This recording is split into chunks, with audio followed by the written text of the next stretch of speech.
Hi everyone. మరికొన్ని రోజులలో IPL start అవుతున్న నేపథ్యంలో ఇప్పటికే టీమ్ మేనేజ్మెంట్స్ అండ్ ప్లేయర్స్ అందరూ కసరత్తులలో మునిగి తేలిపోయారు.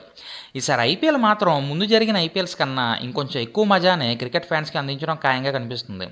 అండ్ మనం ఇవాళ ఈ వీడియోలో ఈసారి ఐపీఎల్ విన్ అయ్యే ఛాన్సెస్ ఏ టీమ్స్కి ఎక్కువ ఉన్నాయో డిస్కస్ చేద్దాం. అంతకన్నా ముందు ఇంకా మన ఛానల్ని ఎవరైనా సబ్స్క్రైబ్ చేసుకుని వారు ఉంటే ఇప్పుడే సబ్స్క్రైబ్ బటన్ మీద క్లిక్ చేసి మన ఛానల్ని సబ్స్క్రైబ్ చేయండి.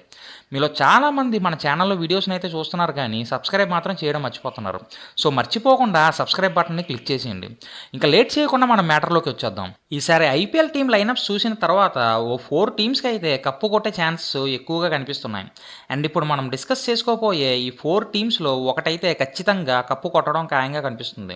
అండ్ అది ఎందుకో నేను మీకు క్లియర్గా ఎక్స్ప్లెయిన్ చేసి చెప్తాను. సో ఈ వీడియోని మాత్రం ఎక్కడ స్కిప్ చేయకుండా కంప్లీట్గా చూడండి. Number 4 Rajasthan Royals. అప్పుడెప్పుడో 2008 స్టార్టింగ్ ఐపీఎల్ ఎడిషన్లో అసలు ఎలాంటి అంచనాలు లేకుండా వచ్చి కప్పు కొట్టిన రాజస్థాన్ రాయల్స్ ఆ తర్వాత మాత్రం ఎన్నిసార్లు వాళ్ళు ఐపీఎల్ కప్పు కోసం కష్టపడినా అది పాపం కుదరలేదు వీళ్ళకి. కానీ ఈసారి మాత్రం రాజస్థాన్ టీంని మిగిలిన టీమ్స్తో పోలిస్తే చాలా స్ట్రాంగ్గా ఉంది. ఎందుకంటే ఈసారి రాయల్స్ టీంలో ఉన్న ప్లేయర్స్ అందరూ ఇన్ఫామ్ ప్లేయర్స్ కాబట్టి వీళ్ళ ఓపెనింగ్ పేరు చూసుకుంటేనే అపోనెంట్ టీమ్స్కి టెన్షన్ పడుతుంది.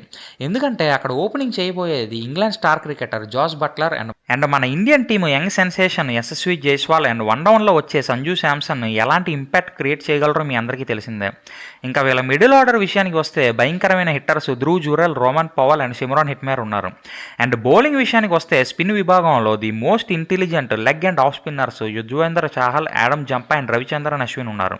అండ్ ఫాస్ట్ బౌలర్స్ దగ్గరకు వస్తే న్యూజిలాండ్ స్టార్ పేసర్ ట్రెంట్ బౌల్ట్తో పాటు Navdeep Saini, Avesh Khan, Prasidh Krishna and last year బాగా పెర్ఫామ్ చేసిన కుల్దీప్ సేన్తో పాటు ఐపీఎల్లో మంచి ట్రాక్ రికార్డు ఉన్న సందీప్ శర్మ కూడా ఉన్నాడు. ఈ రాజస్థాన్ రాయల్స్ టీంలోని ఒక్క రియాన్ పరాగ్ తప్ప మిగిలిన వాళ్ళందరూ కూడా వాళ్ళ క్యాపబిలిటీస్ని ప్రూవ్ చేసుకున్న ప్లేయర్సే. సో ఈసారి మాత్రం రాయల్స్ కప్ రేసులో ఖచ్చితంగా ఉండడం ఖాయంగా కనిపిస్తుంది. Number 3 Mumbai Indians. నార్మల్గానే ముంబై ఇండియన్స్ టీము చాలా స్ట్రాంగ్గా ఉంటుంది. అండ్ ఇప్పుడు హార్దిక్ పాండ్యా చేరికతో ముంబై ఇండియన్స్ టీము పర్ఫెక్ట్ షేప్లోకి వచ్చిందని మనం చెప్పుకోవచ్చు. ముంబై ఇండియన్స్ టీం ఓపెనర్స్ విషయానికి వస్తే Indian cricket team captain cum opener Rohit Sharma ఈ టీంకి ఒక గ్రేట్ వాల్ ఆఫ్ చైనా లాంటోడు. అండ్ రోహిత్కి తోడు ఇంకో పక్క ది పాకెట్ డైనమో ఎలా పేలుతాడో మీ అందరికీ తెలిసిందే. అపోనెంట్ టీమ్స్ని ఫస్ట్ 6 ఓవర్స్ పవర్ ప్లేలోనే డ్యామేజ్ చేసే కెపాసిటీ ఉంది ఈ ఓపెనింగ్ పేరుకి. అండ్ వన్ డౌన్ నుంచి చూసుకుంటే వీళ్ళ బ్యాటింగ్ లైనప్లో సూర్యకుమార్ యాదవ్, తిలక్ వర్మ, హార్దిక్ పాండ్యా, టిమ్ డేవిడ్ లాంటి హిట్టర్స్తో నిండిపోయి ఉండడం విశేషం. అండ్ ముంబై ఇండియన్స్కి లాస్ట్ ఇయర్ ఎడిషన్లో టాలెంట్ని ప్రూవ్ చేసుకున్న నెహాల్ వదేరా అండ్ విష్ణు వినోద్ లాంటి టాలెంటెడ్ యంగ్స్టర్స్ కూడా ఉన్నారు. And baby AB de Villiers, Dewald Brevis and minimum guarantee player Mohammad నబీతో పాటు వెస్టిండీస్ ఆల్రౌండర్ రొమారియో షెపర్డ్తో Mumbai Indians team bench strength కూడా చాలా స్ట్రాంగ్గా ఉంది.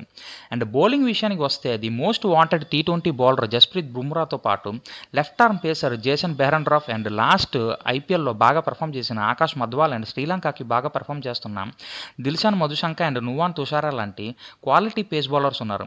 స్పిన్ డిపార్ట్మెంట్కి వస్తే లాస్ట్ ఐపీఎల్లో బాగా పెర్ఫామ్ చేసిన లెఫ్ట్ ఆర్మ్ స్పిన్నర్ కుమార్ కార్తికేయతో పాటు ఐపీఎల్లో బాగా ఎక్స్పీరియన్స్ ఉన్న పీయూష్ చావ్లా అండ్ శ్రేయస్ గోపాల్ లాంటి స్పిన్నర్స్ ఉన్నారు. వీళ్ళ మెయిన్ ప్లేయింగ్ 11ని అండ్ బెంచ్ స్ట్రెంత్ని చూసిన తర్వాత ఎవరైనా సరే ఇంకా ముంబై ఇండియన్స్ ఈసారి ఐపీఎల్ రేసులో ముందంజలో ఉంది అని ఒప్పేసుకోక తప్పదు. Number 2 CSK. ప్రతిసారిలానే ఈసారి కూడా సిఎస్కే ఐపీఎల్ కప్పు కొట్టే రేసులో ఖచ్చితంగా ఉంటుంది. 2 సార్లు మినహాయిస్తే సిఎస్కే ఆడిన అన్ని ఐపీఎల్ సీజన్స్లోనూ ప్లే ఆఫ్స్కి క్వాలిఫై అయ్యింది. అంటే ఇక్కడ సిఎస్కే 14 సీజన్స్ ఆడితే అందులో 12 సార్లు ప్లే ఆఫ్స్కి క్వాలిఫై అయ్యింది. అండ్ 10 సార్లు ఫైనల్స్కి దూసుకుపోయింది అండ్ 5 సార్లు ఐపీఎల్ టైటిల్స్ని గెలుచుకుంది. సిఎస్కేకి ప్రధాన బలం ఎంఎస్ ధోని అనే మనం చెప్పుకోవాలి. ఎంఎస్ ధోనికి ఉన్న ప్రెజెన్స్ ఆఫ్ మైండ్ కానీ అండ్ ప్రెజర్ని కూల్గా హ్యాండిల్ చేసే ఎక్స్పీరియన్స్ కానీ అండ్ మంచి డెసిషన్ మేకింగ్ క్వాలిటీస్ కానీ ప్రెజెంట్ ఇంకా ఏ ఐపీఎల్ టీమ్ కెప్టెన్కి కూడా లేదని మనం చెప్పుకోవచ్చు. అండ్ సిఎస్కే టీం విషయానికి వస్తే డెవాన్ కాన్వే ఇంజూరీ వల్ల ఈసారి ఐపీఎల్కి దూరం అవ్వడం సిఎస్కేకి పెద్ద ఎదురు దెబ్బే. అయినా సరే కాన్వే లేని లోటును New Zealand star allrounder Rachin Ravindra భర్తీ చేయగలడు.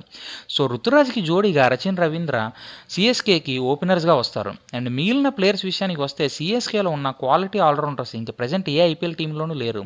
And CSK team last time లానే మొత్తం ఆల్రౌండర్స్తో నిండిపోయి ఉంది. దీనివల్ల సిఎస్కేకి చాలా అడ్వాంటేజ్ కూడా. ఎందుకంటే 8th వికెట్ వరకు బ్యాటింగ్ ఆడగలిగే ప్లేయర్స్ సిఎస్కేలో ఉన్నారు కాబట్టి. అండ్ సిఎస్కే ప్రాబబుల్ ప్లేయింగ్ 11 చూసుకుంటే ఓపెనర్స్గా రుతురాజ్ గైక్వాడ్ అండ్ రచిన్ రవీంద్ర వస్తారు. And 1 down Rahane, 2 down Moeen Ali, 3 down Daryl Mitchell, 4 down Shivam Dube, 5 down Ravindra Jadeja, 6 down MS Dhoni, 7 down Deepak Chahar and 8th down Shardul Thakur వస్తారు. అండ్ 9th డౌన్కి ముస్తఫిజుర్ రహమాన్, మతీషా పతిరానా అండ్ మహేష్ తీక్షణాలలో ఒకళ్ళు ఆడతారు. పిచ్ని బేస్ చేసుకుని ఒకళ్ళైతే మ్యాచ్లో ఖచ్చితంగా ఉంటారు. ఉంటారు. అండ్ 10th వికెట్‌కి ముఖేష్ చౌదరి ఆర్ తుషార్ దేశపాండే వస్తారు. ఈ లైనప్‌లోని మహేష్ తీక్షణ వరకు అందరూ బ్యాటింగ్ ఆడేవారే. అండ్ సమీర్ రిజ్వీని ఇంపాక్ట్ ప్లేయర్‌గా సీఎస్‌కే బరిలోకి దింపొచ్చు. ఇది ఇలా ఉంటే మిచెల్ శాంతనర్, రాజ్‌వర్ధన్ హంగ్రేకర్, నిశాంత్ సింధు, సిమ్రన్‌జిత్ సింగ్, షేక్ రషీద్‌తో సీఎస్‌కే బెంచ్ స్ట్రెంత్ కూడా చాలా గట్టిగానే ఉంది. అండ్ ఇలాంటి క్వాలిటీ అండ్ ఎక్స్‌పీరియన్స్‌డ్ ప్లేయర్స్‌తో ఈసారి బరిలోకి దిగుతున్న సీఎస్‌కేకి 6th ఐపీఎల్ టైటిల్ కొట్టడం అంత కష్టం కాకపోవచ్చు అని నా opinion. Number 1 Sunrisers Hyderabad. గత కొన్ని సీజన్స్ నుంచి టీంలో నిలకడ లేకపోవడం వల్ల పేలవంగా రాణిస్తున్న సన్ రైజర్స్ హైదరాబాద్ ఈసారి ఐపీఎల్ టైటిల్ని ఎలా అయినా కొట్టాలని ఆక్షన్లో మంచి క్వాలిటీ అండ్ డేంజరస్ ప్లేయర్స్ అయిన Pat Cummins, Travis Head and హసరంగాని కోట్లు ఖర్చు చేసి మరీ దక్కించుకుంది. అండ్ టీంని ఈసారి పర్ఫెక్ట్గా అండ్ ప్రాపర్గా తయారు చేసుకుంది. సందేహం లేదు, ఈసారి ఎస్ఆర్హెచ్ మాత్రం మంచి షేప్లో కనిపిస్తుంది. Australian world cup winning captain Pat Cummins and మనకి వరల్డ్ కప్ ఫైనల్ని పీడకలగా మిగిల్చిన ట్రెవిస్ హెడ్ పైనే అందరి కళ్ళు ఉన్నాయి. అండ్ వీళ్ళ ఇద్దరి దగ్గర నుంచి పెద్ద కాంట్రిబ్యూషన్ మనం ఎక్స్పెక్ట్ చేయొచ్చు. ఎందుకంటే ప్రజెంట్ వీళ్ళున్న ఫామ్ అలాంటిది మరి. అండ్ ఎస్ఆర్హెచ్ బ్యాటింగ్ విషయానికి వస్తే Mayank Agarwal, Travis Head, Rahul Tripathi, Aiden Markram, Heinrich Klaasen లాంటి ప్లేయర్స్తో చాలా స్ట్రాంగ్గా ఉంది. అండ్ ఆల్రౌండర్స్ విషయానికి వస్తే Abhishek Sharma, Hasaranga, Marco Jansen, Glenn Phillips, Washington Sundar, Pat Cummins, Shahbaz Ahmed లాంటి మినిమం గ్యారంటీ ప్లేయర్స్ ఉన్నారు. అండ్ బౌలర్స్ దగ్గరకు వస్తే T Natarajan, Bhuvneshwar Kumar, Farooqi, Umran Malik, Jaydev Unadkat and leg spinner Mayank Markande లాంటి A class top quality bowlers ఉన్నారు. And star quality foreign players ఈసారి ఎస్ఆర్హెచ్ స్క్వాడ్లో ఎక్కువ అయిపోవడం వల్ల ప్రజెంట్ ఎస్ఆర్హెచ్ ఒక ఆరోగ్యకరమైన తలనొప్పిని ఎదుర్కొంటుంది.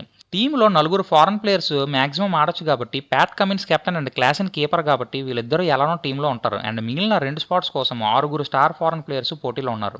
మరి వీళ్ళలో ఎవరికి అవకాశం వస్తుందా అన్నది మ్యాచెస్ స్టార్ట్ అయ్యేంత వరకు వేచి చూడక తప్పదు. సో ఇలాంటి భయంకరమైన టీంతో ఈసారి ఐపీఎల్కి ఎస్ఆర్హెచ్ బరిలోకి దిగుతుంది కాబట్టి ఈసారి ఎస్ఆర్హెచ్ మాత్రం టైటిల్ రేసులో ఉండడం ఖాయంగా కనిపిస్తుంది. సో ఈసారి ఐపీఎల్లో నేను పైన చెప్పిన 4 టీమ్స్లో ఏదో ఒక టీం అయితే ఖచ్చితంగా కప్పు కొడుతుందని నాకైతే గట్టిగా అనిపిస్తుంది. అండ్ మీకేమనిపిస్తుందో అండ్ మీ ఒపీనియన్ ప్రకారం ఏ టీం ఈసారి కప్పు కొడుతుంది అన్నది మీరు కింద కమెంట్ బాక్స్లో కమెంట్ చేయండి. అండ్ ఈ వీడియో నచ్చితే లైక్ చేయండి, మీ ఫ్రెండ్స్కి షేర్ చేయండి. అండ్ మన బాబాయ్ 369 ఛానల్ని సబ్స్క్రైబ్ చేసుకోవడం మాత్రం మర్చిపోకండి. అండ్ మీ ఫ్రీ టైంలోని మన ఛానల్లో ఉన్న వీడియోస్ అన్నిటి మీద కూడా ఒక లుక్ వేసేయండి. ఎందుకంటే వాటి వల్ల కూడా మీరు చాలా ఇన్ఫర్మేషన్ని గ్యాదర్ చేసుకుంటారు కాబట్టి. నేను ఇంకొక వీడియోతో మళ్ళీ మీ ముందుకు వస్తాను. అప్పటి వరకు కీప్ వాచింగ్. జై హింద్.